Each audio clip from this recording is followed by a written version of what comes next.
I'm constantly told that flat earth doesn't matter to the Bible and that flat earth isn't biblical, but all of the Greek churches are literally firmaments with crosses on top because God sits on top of the firmament like the Bible says. I feel like people don't even realize that the blue domes in Greece are all churches. Flat earth brings so many people to God because it wakes people up to God's actual design that we have scientific proof of, we have biblical proof of.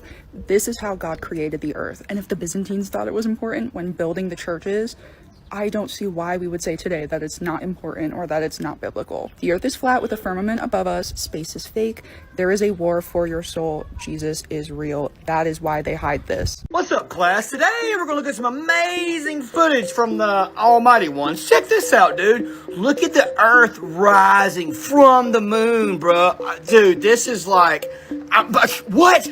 This right here is the Blue Ghost flyby, dude. Look how amazing and how crisp and pristine it looks. I mean, dude, I got so many more to show y'all. Hold on. Probably one of my all-time faves, class. Check this out, dude. Watch the moon go behind the earth, man. And somebody explain to me why it did that little egg oval. Look at this right here. What, if that's a solid object, what's causing it to do this? No, I'm not joking, okay? Watch the video. I mean, whenever you see pictures like this, really and truly, man, do you see it and you go, oh my goodness, they were out there in outer space and they snapped a picture, man. This is like, holy smokes. Or are you like, wait a second, that doesn't look very real, but this right here looks real. Look right here at all the little cloud formations. Look at this right here. This is the blue marble of 2002. NASA fanboy, yeah, that's a lot of y'all in the comments anyway. I mean, just look at these right here. You know, I already know y'all are going to get in the comments. Y'all are going to talk all this smack because you won't even watch the video. You won't even make it this far. And your excuse is going to be, oh, well, dude, just come on, man.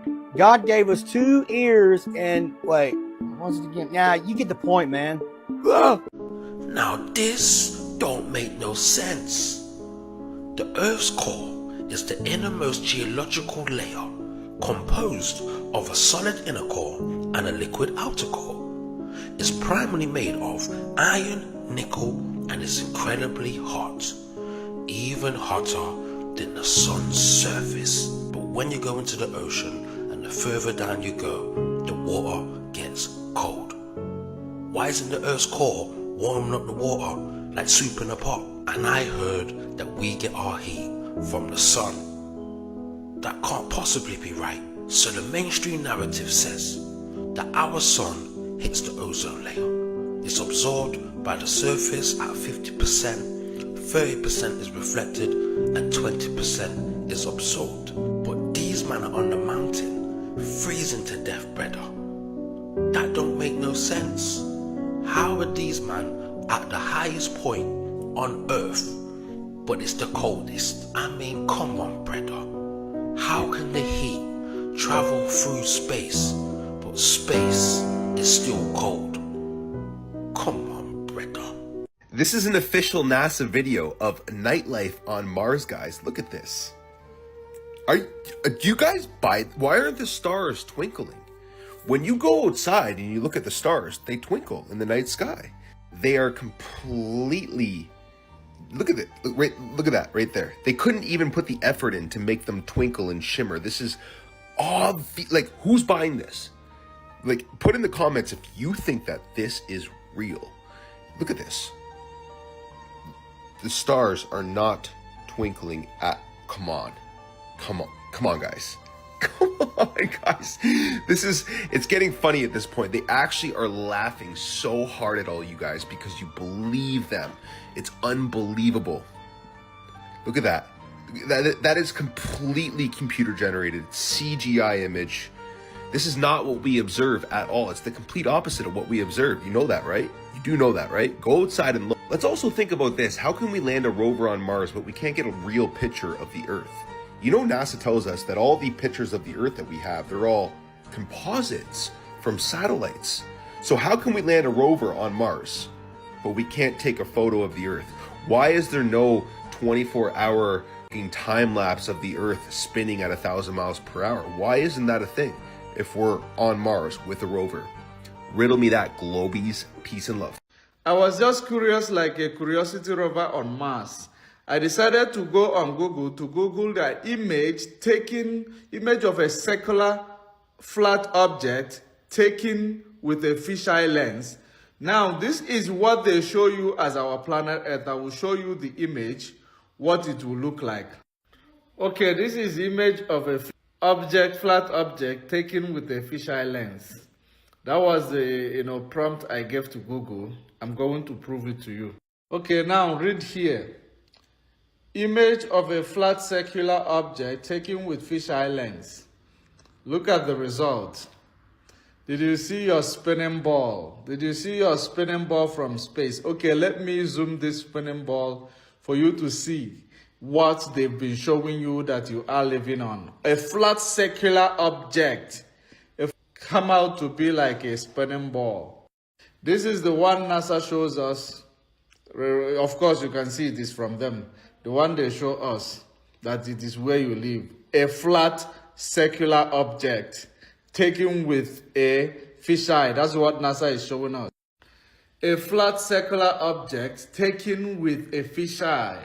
Flat circular object taken with a fisheye. It turned out to be like a ball, a sphere. So this is exactly what they've been using to deceive all of us in the name that we are living on a spinning ball. So this is not a spinning ball. It is a flat circular object taken with a fisheye lens camera. Now let me show you the fisheye lens. This is a fisheye. That's why it creates your spinning ball. This is exactly what they use to make you believe that you have an image of a spinning ball from space. Crazy, right?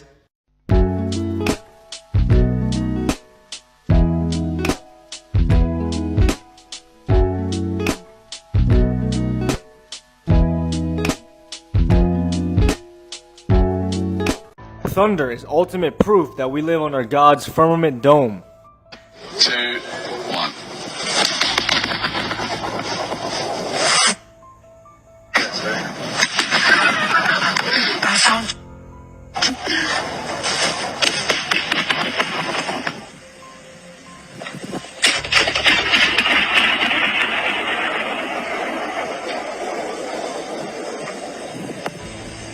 Now compare that to actual thunder and lightning.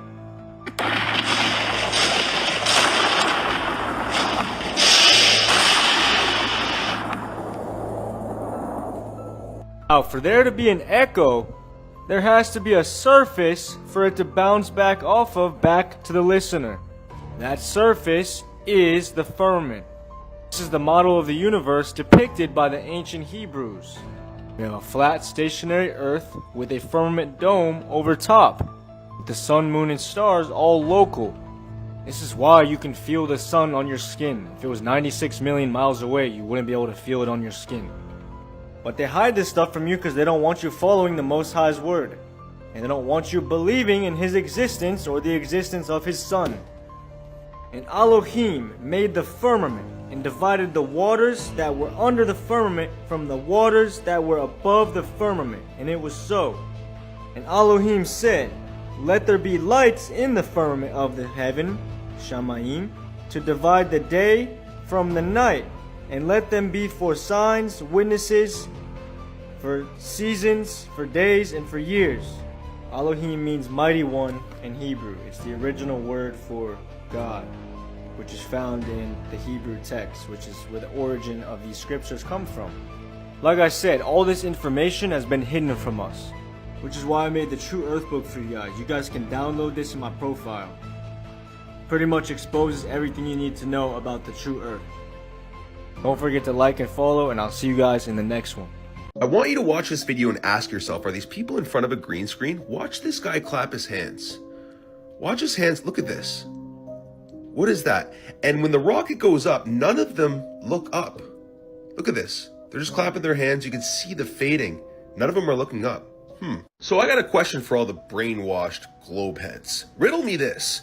This is a photo of the moon from 238,000 miles away, apparently. And the moon's radius is about 1,000 miles. Now this is a picture of the Earth from the moon, the exact same distance away.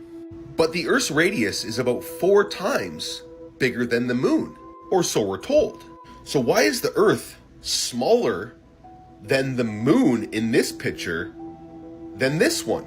How does that make any sense? Probably because it's CGI Photoshop and we actually can't go to the moon. And we went down and we watched you guys land on the moon, No, you didn't. What?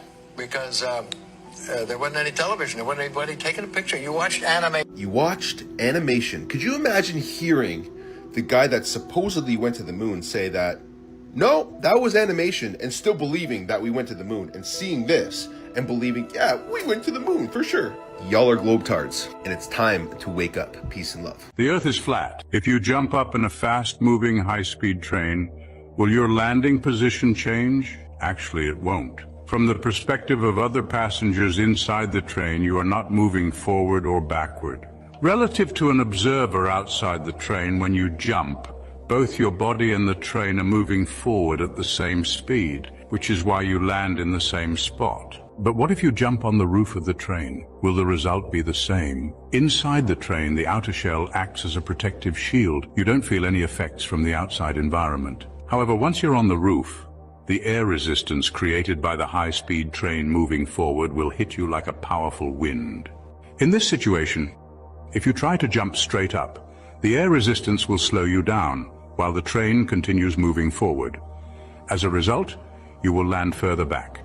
In fact, the air resistance at high speeds makes it difficult to even stand upright, let alone perform combat moves like in action movies. So those intense fight scenes on top of moving trains, they're pure fiction. 1984 footage, this dude floating through space. Come on, man. I got so many to show y'all, dude. Watch. Was this dude trapped way out in space? Or is it fake? You ever Googled pictures of Antarctica from space? How about try it out and show me what you got, man? Allegedly, this right here is even fake, man. This right here is even CGI. Everybody says. I don't know for sure, though. What do y'all think, man? You do have to admit, though. One's like this one right here, man. Look, 3 separate images, right?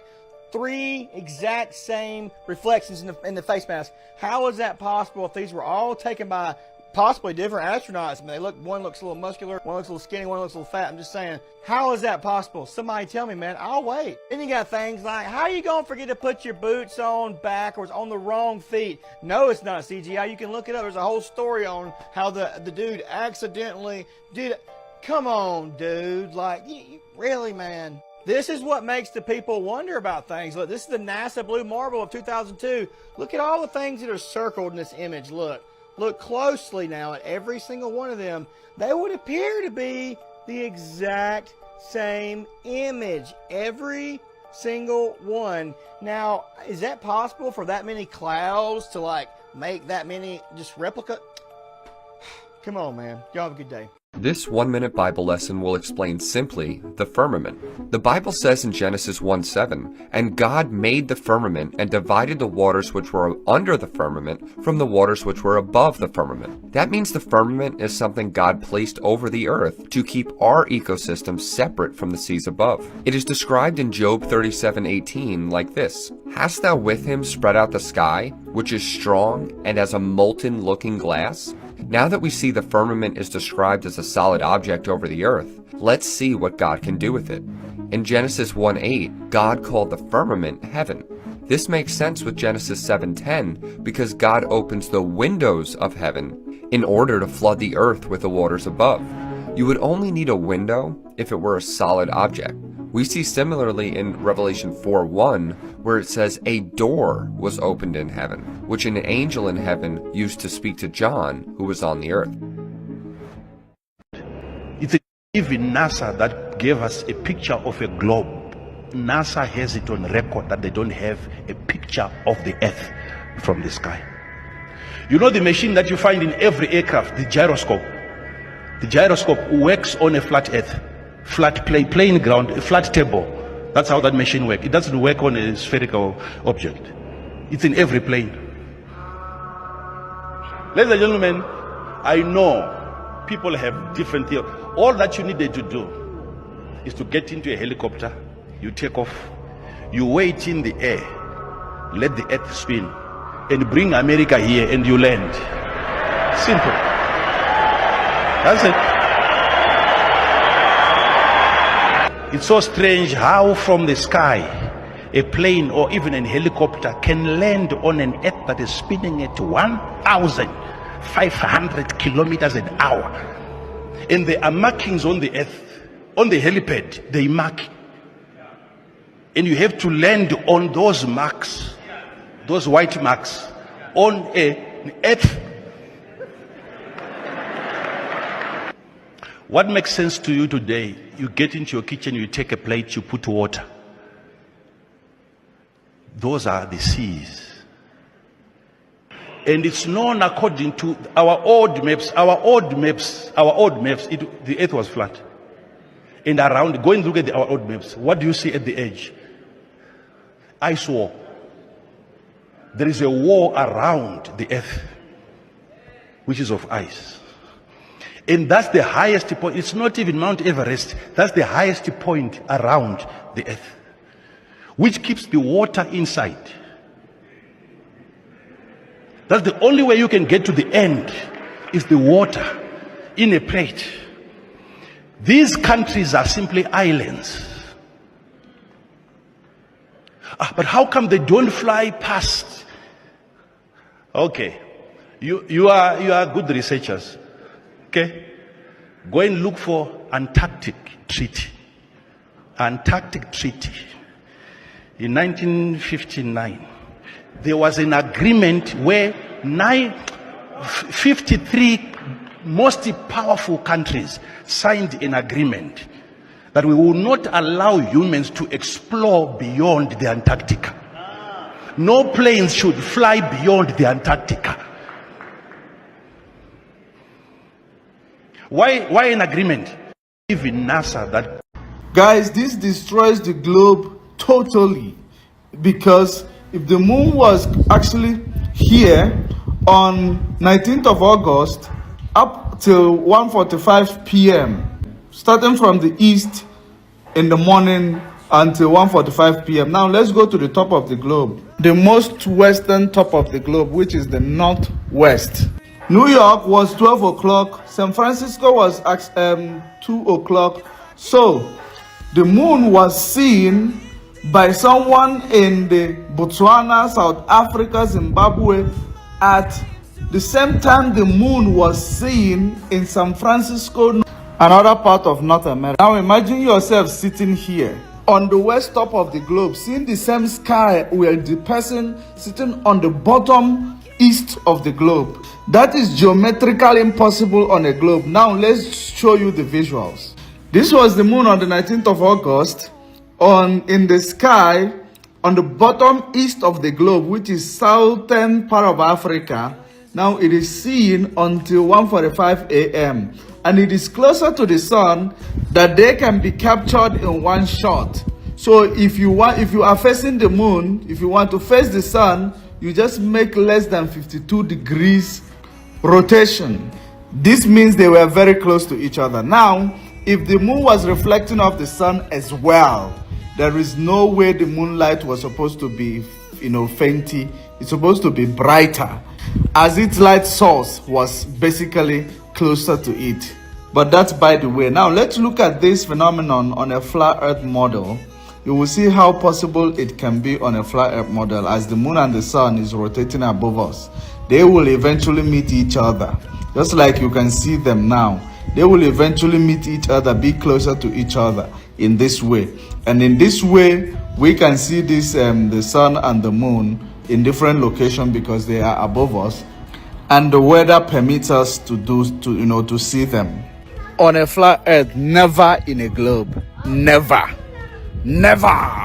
Welcome to flat earth. Hello,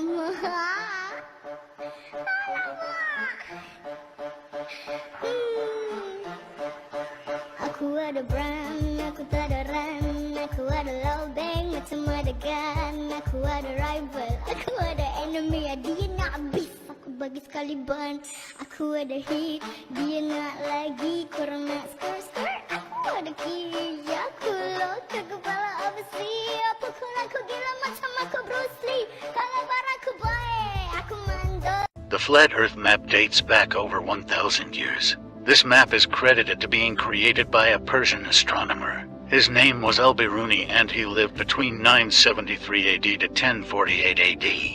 It's the official map of the United Nations and also the United States Geological Survey. It used to be present in many places before the creation of NASA and the Antarctic Treaty in 1959. Here you see it with Admiral Byrd.